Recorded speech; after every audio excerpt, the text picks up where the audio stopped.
2 election, मैं तीसरी बार ये बात करूं, अब उम्मीद है कोई बीच में नहीं बोलेगा। तो मैं तो यही एक्चुअली मैं मजाक तो यही करती हूँ, मैंने कहा जी 2 इलेक्शन लड़े, दोनों जीते, मगर दोनों चोरी हुए, और दोनों में धांधली हुई। अब लगता है इसी तरह कि तीसरा भी लड़ेंगे, तीसरा भी जीतेंगे और वो भी शायद चोरी हो जाए।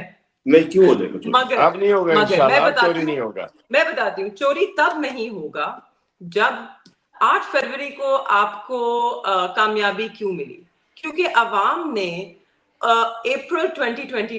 अप्रैल 2022 जिस दिन खान साहब को घर भेजा गया वजीर आजम हाउस से, उस दिन ये फैसला कर लिया कि उन्होंने इमरान खान को वापस वजीर आजम बनाना है और उन्होंने वोट देना है। तो लोग 8 फरवरी को एक खामोश इनकलाब से कम नहीं था जो आया। लोग भरपूर तशद्दुद उन्होंने बर्दाश्त किया, भरपूर जबर का उन्होंने सामना किया, धमकियां भी थी, खौफ था, एक खौफ की फिजा थी। उस सब का सामना करते हुए वो सामने आए 8 फरवरी को और उन्होंने एक भारी तादाद में वोट दिया और हमें कामयाबी मिली। मगर उसके बाद पंजाब के ऊपर जो फस्तायत ढाई गई है उसकी मिसाल नहीं मिलती।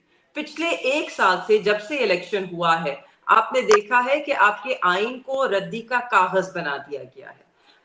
जमहूरियत हम कहते हैं हम हैं, मगर यहाँ पे अगर देखा जाए तो जमहूरियत के कोई तकाजे पूरे नहीं हो रहे। हम एक जमहूरी माहौल में ऑपरेट नहीं कर रहे एक सियासी जमात के बतौर। यहाँ पर इस वक्त इस मुल्क में एक डिक्टेटरशिप है और एक सिविलियन डिक्टेटरशिप है, मगर सिविलियन हुकूमत भी एक अर्दली से कम नहीं है।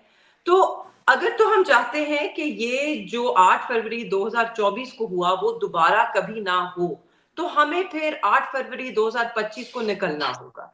अब हमारे सामने जो हमें पहले उम्मीद थी कि हमें अदालतों से इंसाफ मिलेगा, अब वो उम्मीद का दरवाजा जो है 26वीं आईनी तरमीम के बाद बंद हो गया।